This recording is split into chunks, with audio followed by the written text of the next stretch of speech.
Começando a leitura do capítulo 20 do livro A Luz do Caminho, médio espanhol Amália Domingues Soler. Tudo se paga. Desde que estudamos o Espiritismo, nos temos convencido de que nenhum delito fica impune, que aqui em nosso mundo se paga olho por olho e dente por dente. Uma lei justa como todas as leis que de Deus emana. Porque nele é tão imensa a justiça como o seu amor, que são as duas linhas paralelas que o homem tem percorrido, percorre e percorrerá eternamente. Quem fez que pague, a cada um segundo suas obras, o que não se ganha não se obtém. Quem semeia vento, colhe tempestades. Aforismos que sempre nos impressionaram, porque vimos que era a síntese da verdade suprema.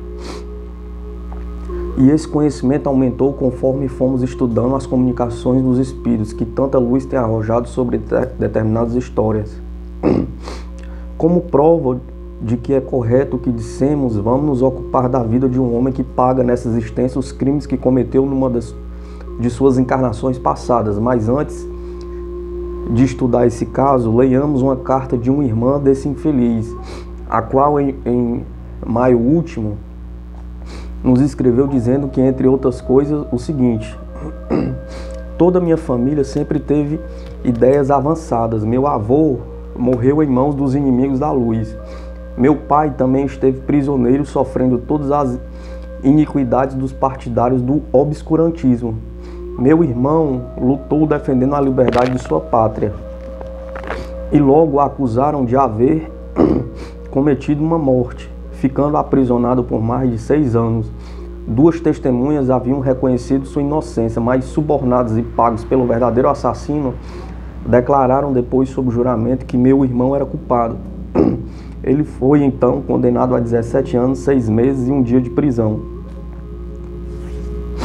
estando hoje num dos piores presídios da Espanha, vivendo entre delinquentes sem coração e criminosos sem consciência, conquanto seja absolutamente inocente.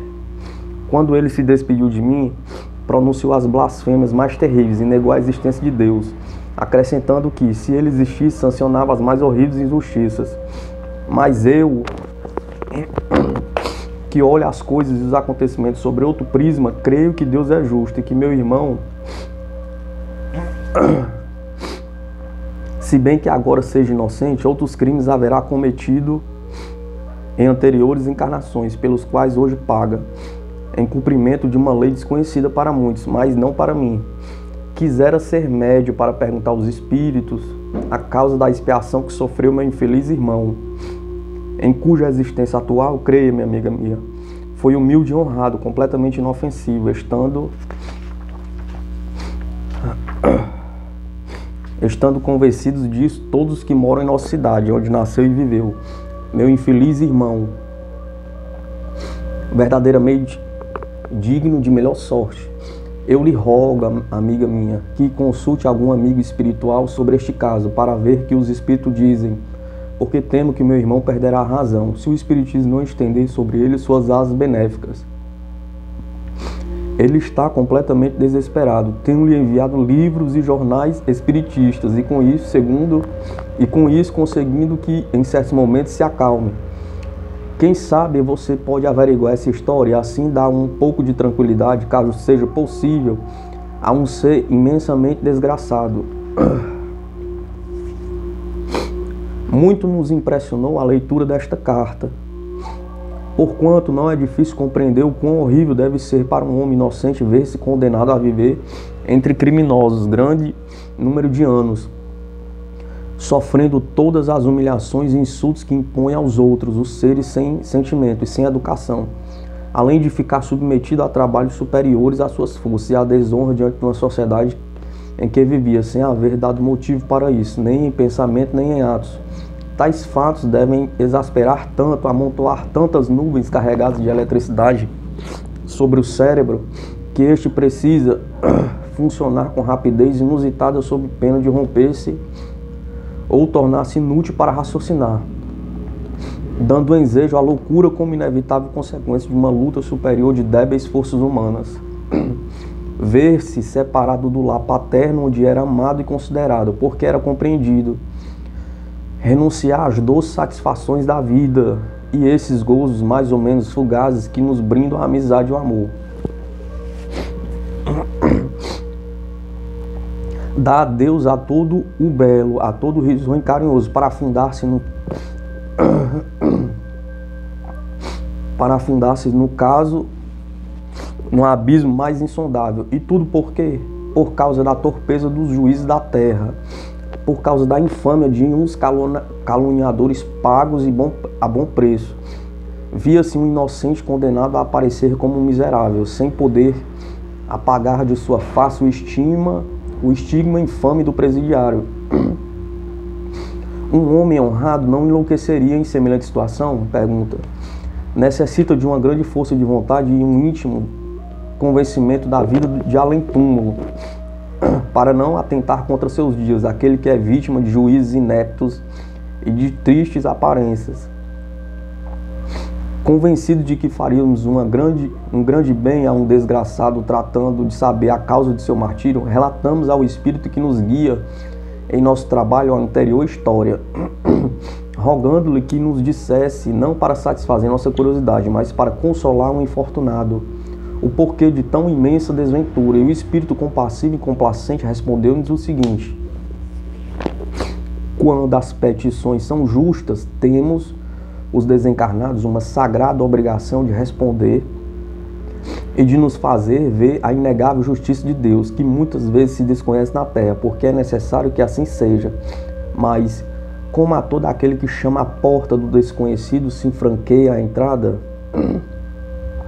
como a todo aquele que pede a luz se conduz ao centro do sol da verdade, não titubeio em lhe dar alguns pormenores sobre a vida passada desse infeliz, que hoje geme numa prisão, porque esse é o lugar que lhe pertence, visto que veio à terra com o firme propósito de resgatar uma de suas dívidas.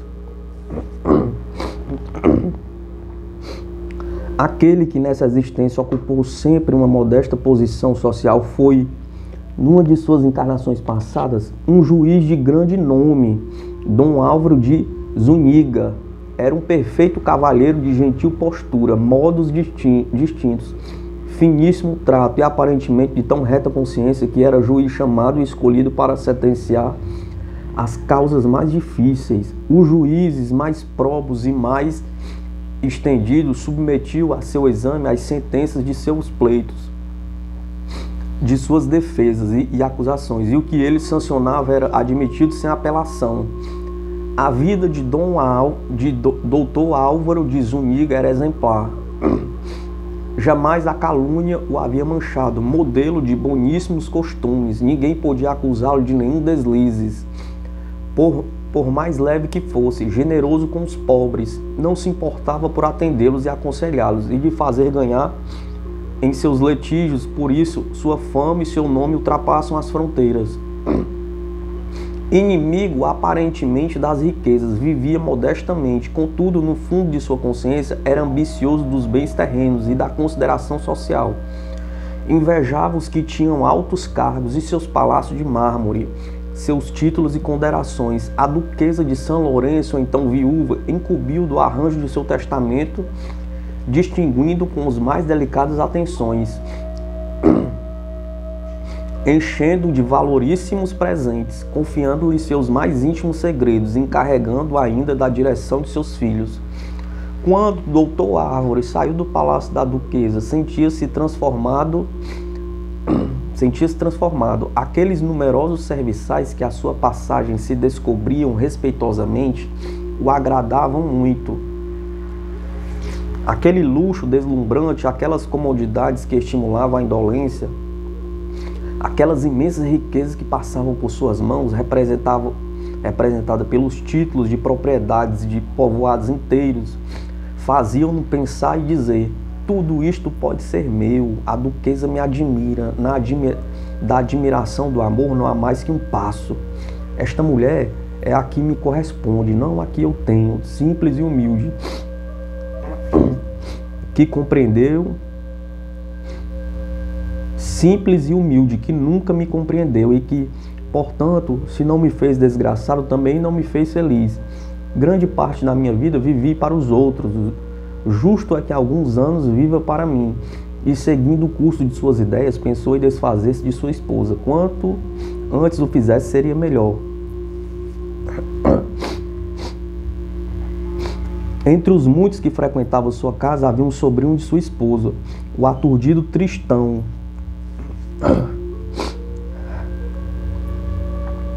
Jovem um tanto libertino, que mais de uma vez fora repreendido duramente por Dr. Álvaro. Graças, porém, ao parentesco político que os enlaçava, não se alterava as boas relações que o uniam, sobretudo porque Teresa, esposa de Dr. Álvaro e tia de Tristão, intercedia sempre pelo jovem sobrinho, que a parte de suas loucuras tinha um grande coração. Possuía Dr. Álvaro uma quinta, onde sua esposa passava longas temporadas, por ser muito delicada a sua saúde e necessitar dos ares do campo.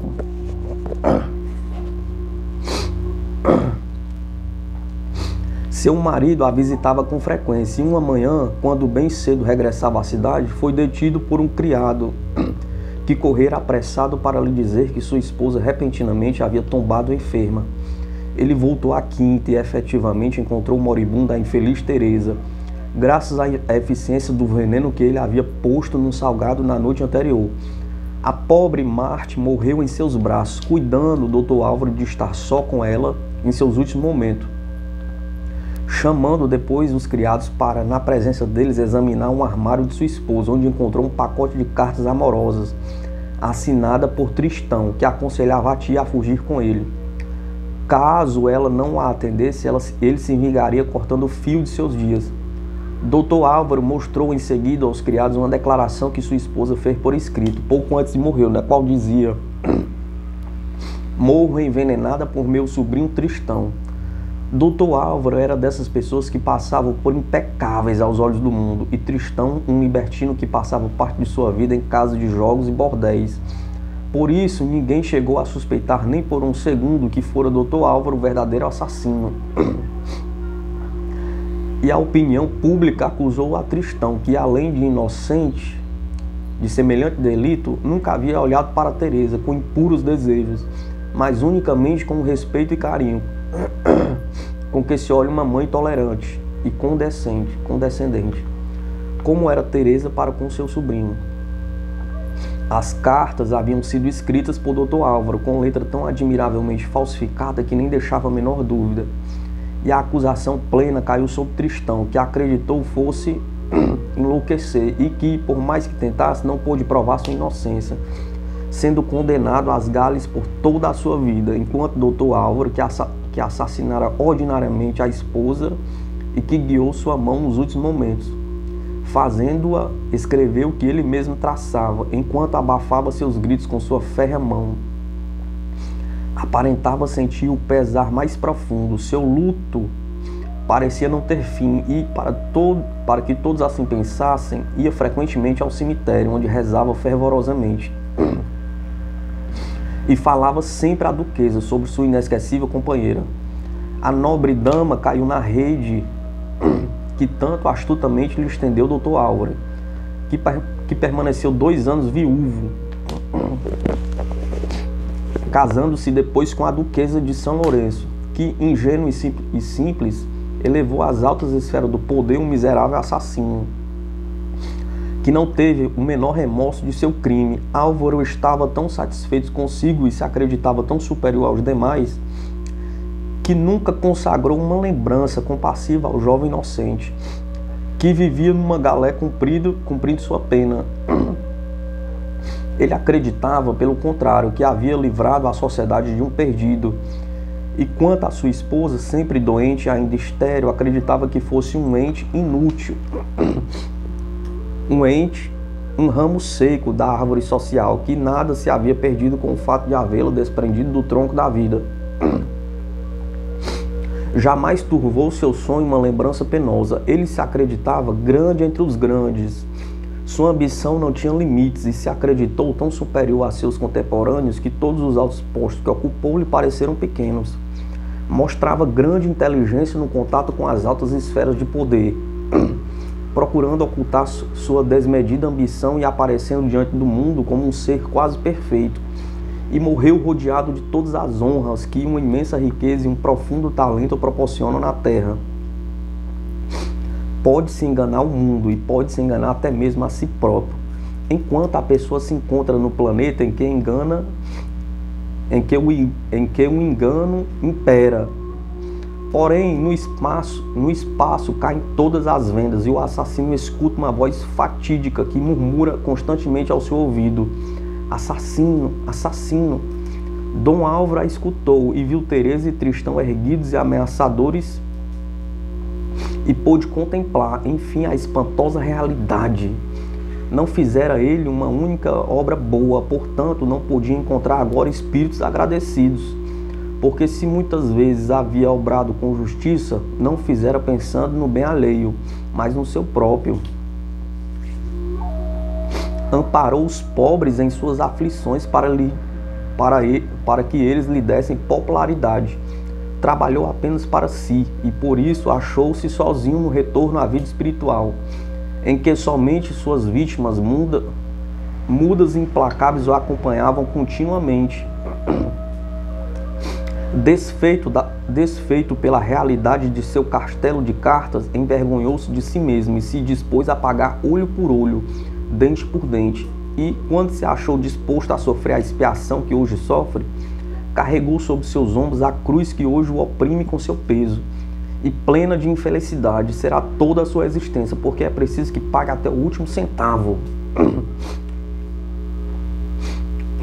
Leio no seu pensamento a questão que você me propõe. Se tudo é feito de uma sábia lei, não existe injustiça. Em realidade, não existe. Mas como ninguém conhece nem seu passado, nem o passado dos outros, faz-se cada qual responsável por seus atos. Porque não é preciso que alguém castigue a outro, cada um se basta para castigar-se a si mesmo. Castigam-se os suicidas, os que nascem imperfeitos, os que perdem a razão, os que se apartam do trato social e vivem monasticamente, os que se martirizam com seus jejuns e macerações, todos esses se proporcionam dores que em justa reparação lhe pertencem. E tem havido casos de crime em que não se encontra o assassino, mas se apresenta um inocente à justiça, declarando-se culpado e pedindo a morte para libertar-se de seus horríveis remorsos e de sombras que o ameaçam.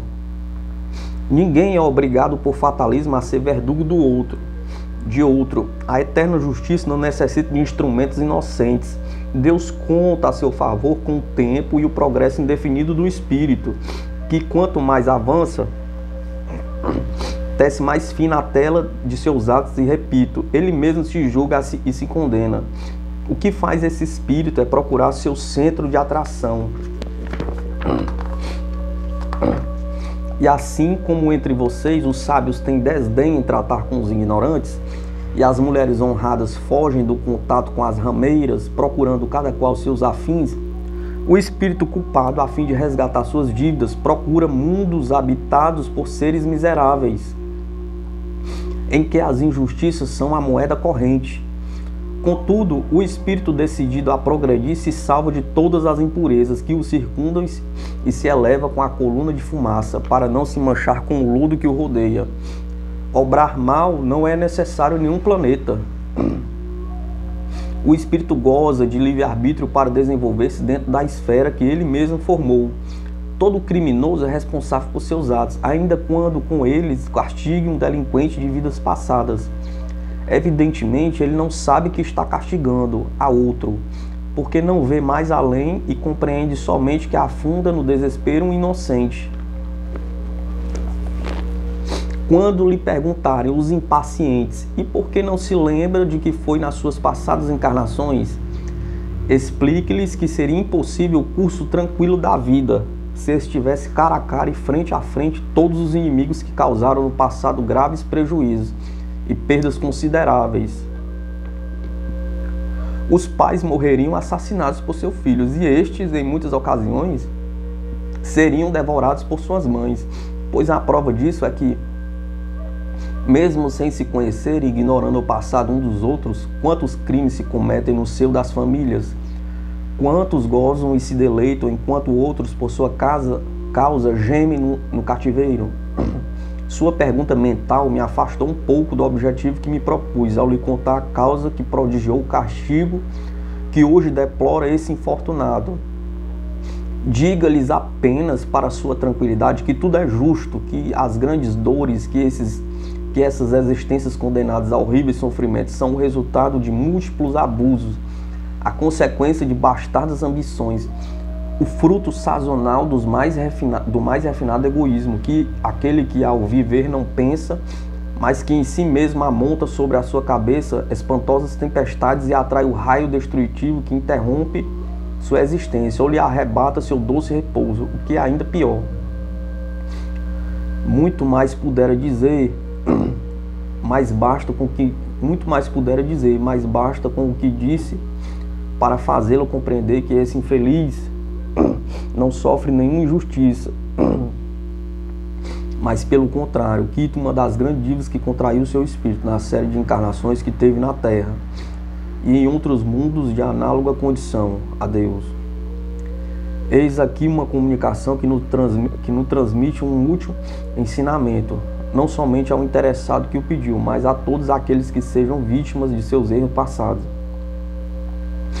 Procuremos, enquanto seja possível, não contrair novas dívidas, para evitarmos essas expiações que, embora possam ser merecidas, não deixam de ser verdadeiramente horríveis. Não edifiquemos a casa de nossa felicidade sobre a dor alheia. Não tratemos de aparentar o que não somos, porque os enganados seremos somente nós. É indubitável que a vida é eterna e que todos os nossos feitos compõem nosso patrimônio. Feliz aquele que, ao penetrar no espaço, pode dizer, olhando para o seu passado e contemplando seu porvir: ontem a ninguém fiz sofrer, amanhã serei feliz nos mundos da eterna luz. Capítulo 24. Não existe o acaso.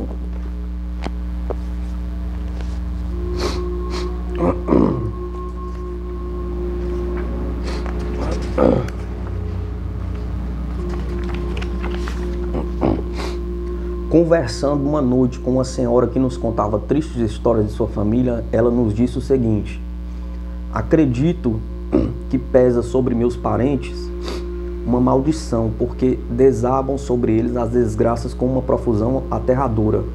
E a senhora, com seu bom senso, acredita na eficácia das maldições? Não direi que acredito nelas, mas existem acontecimentos tão fatais que suas consequências são terríveis. Não existe o acaso. Se é assim, aqui obedece certos acontecimentos repentinos que não têm explicação possível. A morte de meu sobrinho Ângelo, por exemplo, um rapaz de 18 anos, adorado por seus pais, que não sabia o que fazer com seu filho, que vivia muito tranquilo e muito satisfeito, cumprindo com suas obrigações no escritório de uma casa de comércio. Uma manhã saiu de casa tão contente.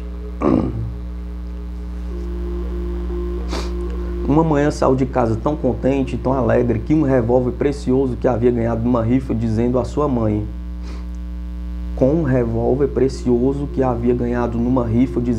mãe, olhe, mamãe, vou levar o revólver para que o vejam meus companheiros de escritório. Isto às 6 horas. Às 9 horas avisaram a meu cunhado que fosse imediatamente ao escritório onde trabalhava seu filho, que ele encontrou caído com um revólver e uma bala pelo olho direito. Com o revólver a uma bala pelo olho que ele encontrou caído com um revólver a curta distância. Ângelo parecia que estava sorrindo, apesar de ter entrado uma bala pelo olho direito, a qual o matou instantaneamente, segundo afirmaram os médicos que examinaram o cadáver. Ângelo, segundo contou o porteiro do edifício, havia entrado em seu escritório cantando alegremente sua música favorita. Mas antes que ninguém entrasse, se ouviu a detonação. Foi suicídio? Pergunta. Não, porque Ângelo vivia muito feliz. Logo, o tiro que o matou saiu casualmente. Negue a senhora agora a causalidade. Pois eu tanto a nego que lhe asseguro que seu sobrinho pagou com essa morte repentina uma dívida do passado. Não tenho quanto a isso a menor dúvida. O que a senhora quer dizer? Não estou compreendendo, não sei o significado de suas palavras.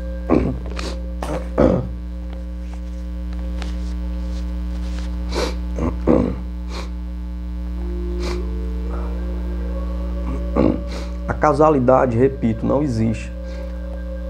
Sobretudo quando se dá um fato tão transcendental como o término de uma existência, quanto quando sorri a juventude.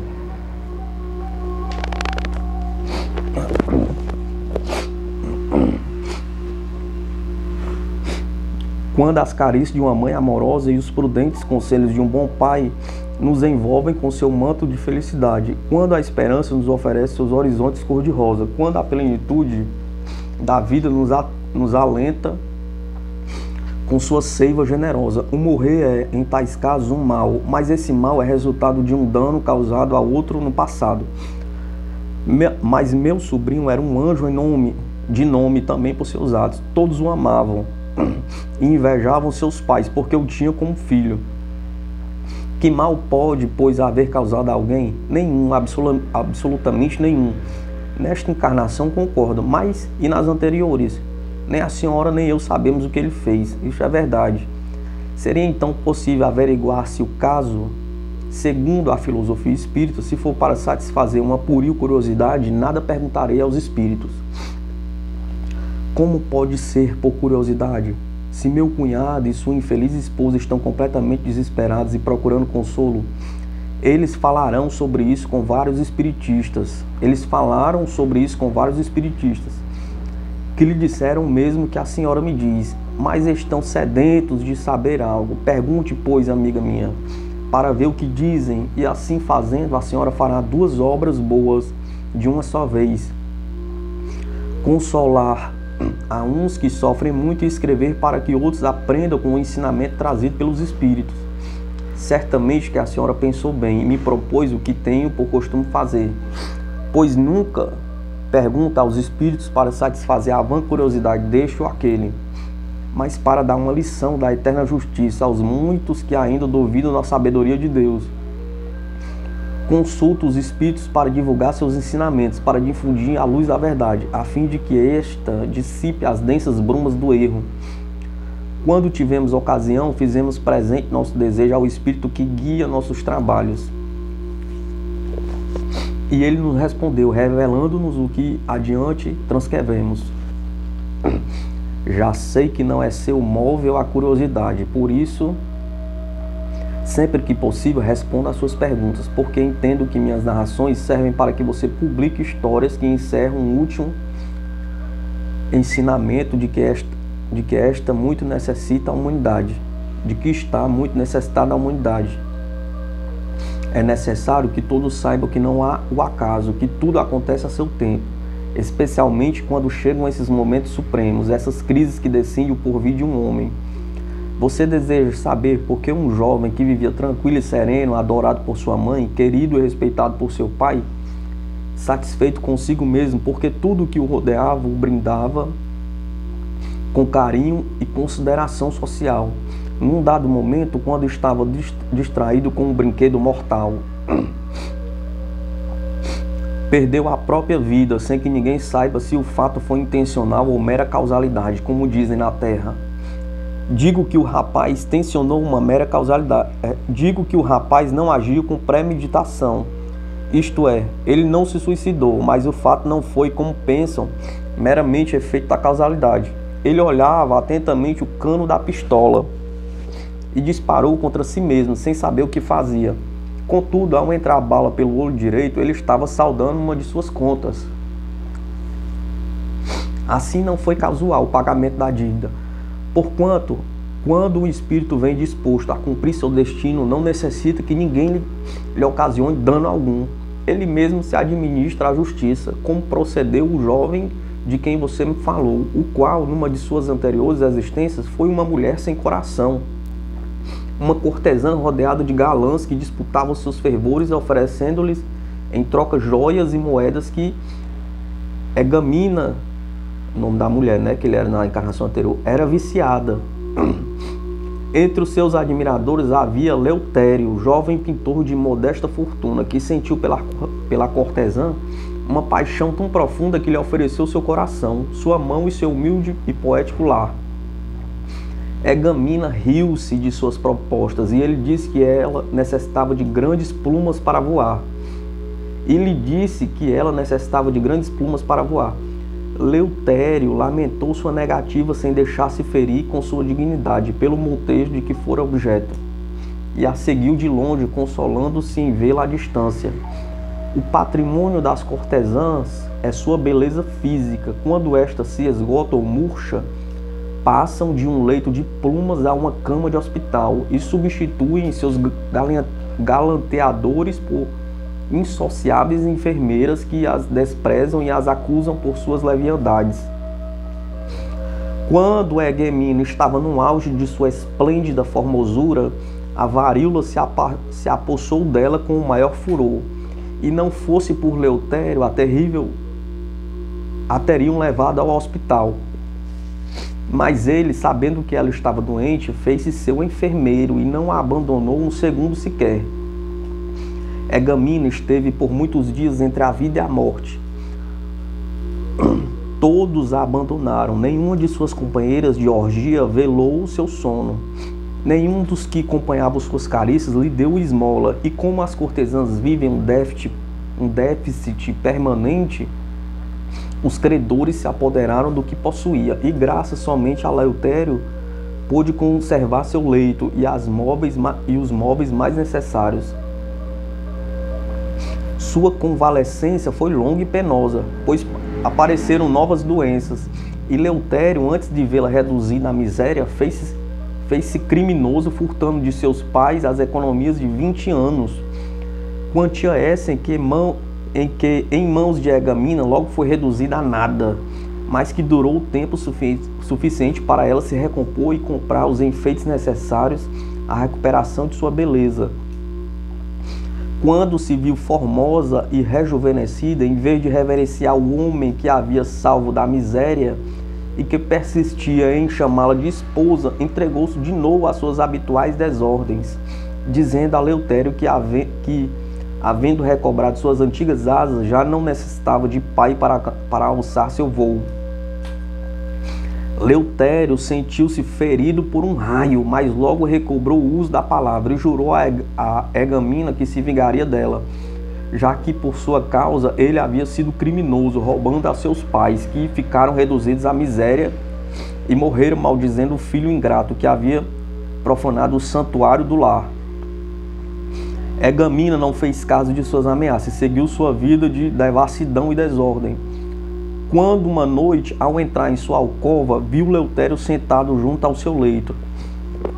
Ele a esperava com uma pistola na mão. E ao vê-la disse: a vítima vem morrer junto ao seu verdugo, mas antes quero estreitá-la em meus braços. Egamina pensou que ele queria matá-la e tratou de arrebatar-lhe a pistola. Mas ao fazê-la, uma bala saiu do revólver, penetrando pelo olho direito de Leutério, que ali morreu instantaneamente. A cortesã foi conduzida à prisão, mas logo recobrou a liberdade, que ela empregou como sempre na libertinagem, até que morreu num incêndio em uma noite de orgia. O crime cometido contra Leutério tinha de ser pago, porque de um homem simples e bom fez um criminoso, um demente sem coração, que não se compadeceu de seus velhos pais, deixando-os morrer no abandono e no desespero. Ele o fez suicida, porque o infeliz a amava tanto que quis morrer junto ao seu leito para vê-la em sua agonia, e não para matá-la como Egamina imaginou. Leutério era uma alma boa, e ela o havia precipitado no abismo por sua ingratidão, levando a viver desesperado. Assim, na eterna balança, foram pesadas toda a sua infâmia e seu iníquo proceder, pelos quais pagará até o último centavo. Leutério era uma esperança para sua família e uma glória para sua pátria. Era um gênio, um artista que transladava toda a tela das nuvens da tarde, o colorido da aurora, a dor de sua mãe diante do cadáver de seu filho e o desespero do réprobo nas masmorras da Inquisição, e aquela luz potente, aquela inspiração celestial, Egamina reduziu a fumaça, prometendo carinho ao artista enquanto esteve enferma e o desprezando quando estava forte, a tal ponto que aquela alma de fogo se sentiu profundamente ferida, preferindo a morte à sua espantosa solidão. Todo o dano causado por um ser nobre e simples, todo o desespero dos pais de Eleutério ao se verem saqueados e abandonados por seu filho, e todo o mal que este fez, assim como todo o conjunto de seus dolorosos desacertos, pesam sobre o espírito da cortesã, que no espaço se deu conta de todos os seus atos. Sentiu um horror insaciável ao sexo e a que havia pertencido, manchando com suas impurezas, e pediu todas as humilhações porque tivesse de passar, desta vez encarnando-se no sexo masculino, porque tinha medo de voltar a cair. Espírito débil, várias vezes voltou à terra, onde permaneceu por curto tempo, sempre desencarnando na juventude, fugindo de resvalar e cair. Seu arrependimento foi sincero, e devido a isso deseja sofrer tudo quanto fez padecer a Eleutério, que segue suas pegadas esperando a sua regeneração. Em sua última existência, ela quis morrer como Eleutério morreu, quis sentir suas dores, quis truncar todas as suas ilusões e suas esperanças. Vê, portanto, que não há causalidades em nossa vida, e o que é que achamos acaso nada mais é que o cumprimento de uma lei segundo a qual ninguém pode deixar de sofrer as consequências de sua inapelável sentença. Pode o espírito escolher a época do pagamento de suas terríveis dívidas, mas não duvide, o tormento causado e as ofensas nos seguem como a sombra ao corpo. Muitas vezes você verá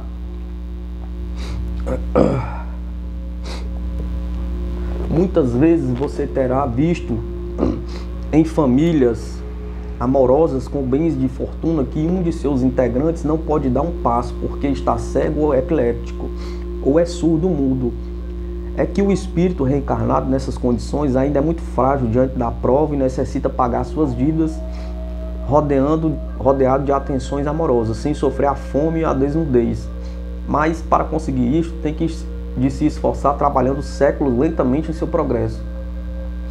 Em compensação, quando encontrar um mendigo com as pernas de pau ou fechado num carrinho rodeado de seres sem nobreza que exploram sua desgraça, compadece de sua expiação e admira sua fortaleza. É um espírito decidido que, ao reconhecer seus erros, diz que quem tal fez, que tal pague. O meu caminho deve ser andando, logo avante. E escolhe uma existência com pais semi-idiotas na maior miséria, que o deixam em meio de um caminho com uma carga inútil, e entre mendigos de profissão ou só no maior abandono, chegando a sentir a neve dos anos sobre sua cabeça, que se dobra quase até tocar a terra. Quando você cruzar com esses desgraçados, repito, compadece e admira-os, porque igual a sua infâmia é a sua vontade, sua integridade de gigante, que diz: se muito a fundo no lodo, eu me levantarei. Quem sabe matar deve saber sofrer. Quem no cume das grandezas humanas foi um bandido sem coração, no profundo limite das misérias e humilhações terrenas, deve ser um modelo de mansidão e humildade. Olhe bem para esses seres, tolhidos uns em seus movimentos, mudos outros, que às vezes você encontra em seu caminho. Detenha seu passo para dirigir-lhe um olhar de consolo e uma palavra de compaixão, visto que relacionados estão todos os homens por seus desacertos de ontem e seu arrependimento de hoje. Adeus. Toda a eternidade que temos para progredir indefinidamente parece-nos um tempo bastante escasso para demonstrar nossa imensa gratidão aos bons espíritos, especialmente aquele que nos guia em nosso trabalho literário. Sem os seres de além-túmulo, sucumbido há muito tempo sob o enorme peso de nossa cruz. Porque, em cumprimento a uma lei justa e imutável, nossa expiação nos rodeou dessas pequenas e contínuas contrariedades, que são, sem discussão, mais insuportáveis que uma desgraça inesperada que caísse como uma bomba sobre a nossa vida. Nossa expiação tem sido a gota d'água que vai furando a pedra, e por causa disso teríamos chegado ao mais completo desespero se os espíritos com seu arrozoados conselhos não nos tivessem feito compreender a admirável justiça das leis eternas. Oh sim, agradecidos estamos aos espíritos pelos úteis ensinamentos que nos dão, porque nem todos os que se comunicam com os seres de além-túmulo obtêm igual benefício. Há muitos médios que servem de intérprete aos espíritos levianos e enganadores, cujas comunicações são perigosas. Até agora, felizmente, transmitimos histórias e relatos de útil ensinamento moral. Não temos penetrado no templo da ciência porque nossa expiação nos negou a inteligência suficiente para chegar ao posto que ocupa os grandes sábios, mas os bons espíritos nos inculcaram os sãos princípios da moral eterna contidos nessas palavras. Não faça ao outro o que não queres que para ti mesmo. Eles nos disseram assim: trabalha sem descanso, recupera átomo por átomo tudo que foi perdido quando desprezaste a inteligência adquirida em assíduos trabalhos literários, e teu gênio arrastou pela lama tuas asas de ouro. Trabalha, nós te ajudaremos. Na vida nada se perde, tudo adquire o espírito com explicação e perseverança. Nós não transformamos em sábios os ignorantes, nem evitamos atribuir tarefas aos indolentes, mas procuramos ajudar em nossos conselhos e trabalhos os obreiros de boa vontade. Não respondemos ao chamamento de curiosos e impertinentes, mas envolvemos com nosso fluido o que nos dizem.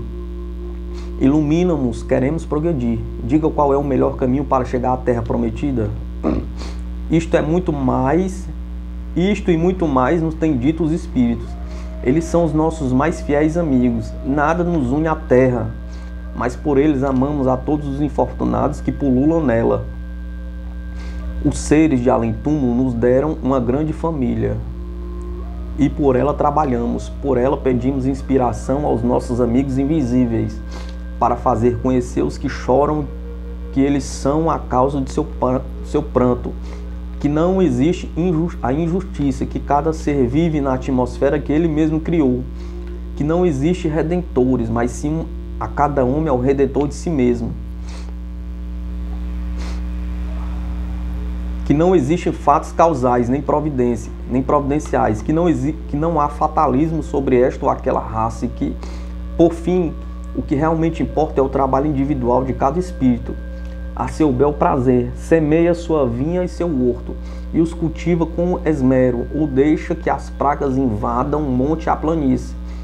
Esta profunda verdade é preciso que seja conhecida por todos, para que, depois de alguns séculos, não tenham os encarnados que pagar com mortes violentas as terríveis dívidas do passado.